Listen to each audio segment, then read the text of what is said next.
নমস্কার বন্ধুরা, Suparna life story চ্যানেলে তোমাদের সবাইকে স্বাগত। আজকে আমি তোমাদের কাছে একটি রান্নার ভিডিও নিয়ে চলে এসেছি। আমি কিভাবে চিকেন রান্না করি আজকে তোমাদের সাথে সেটাই শেয়ার করব।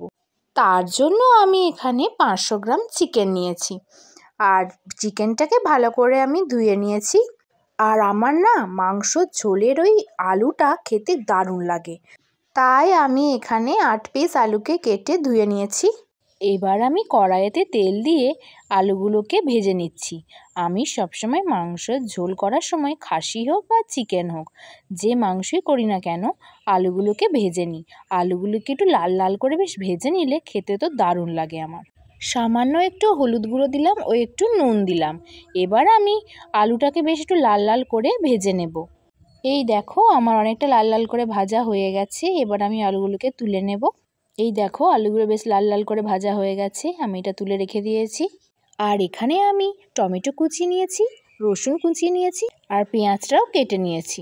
আর এখানে আমি মশলা করে নিয়েছি আদা, জিরে আর শুকনো লঙ্কা বাটা।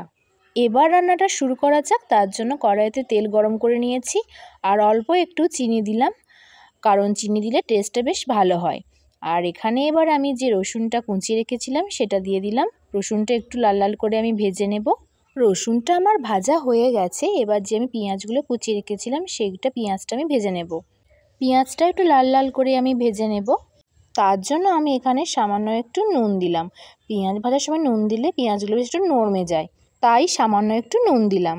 আর এই দেখো পেঁয়াজটা আমার লাল লাল করে ভাজা হয়ে গেছে। এবার আমি টমেটো কুচিগুলো দিয়ে দিলাম। এবার টমেটো কুচির সাথে ভালো করে মিশিয়ে একটু নেড়ে চেড়ে নিচ্ছি, আর একটু ভাজা ভাজা করব।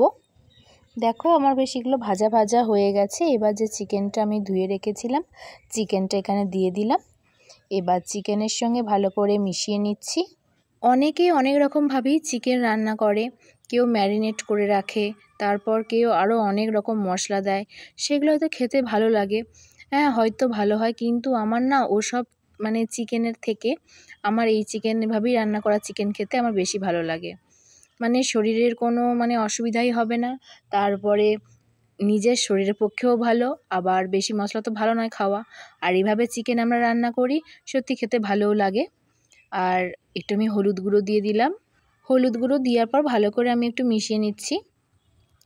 যত বেশি আমি চিকেনটা কষাবো তত বেশি টেস্টি হবে, তাই একটু ভালো করে আমি চিকেনটা কষিয়ে নিচ্ছি। আর এটা পার্সোনালভাবে আমার ভালো লাগে, অনেকের হয়তো এরম ভালো লাগে না। আমি যখনই রান্না করি এরমই রান্না করি। এবার আমি যে মশলাটা করেছিলাম আদা, জিরে আর শুকনো লঙ্কা বাটা, সেই মশলাটা আমি এখানে দিয়ে দিলাম। এবার মশলাটার সাথে ভালো করে আমি কষিয়ে নিচ্ছি। মশলাটা দেওয়ার পর আমি প্রায় মিনিট 15-20 কষাই এরম করে।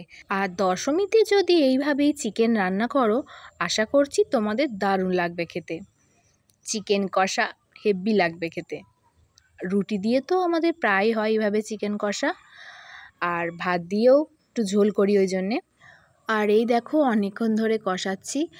তোমরা কি এভাবে সিম্পল মাংস খেতে বেশি পছন্দ করো, নাকি মশলা দিয়ে মাংস বেশি খেতে পছন্দ করো? অবশ্যই কিন্তু জানাবে।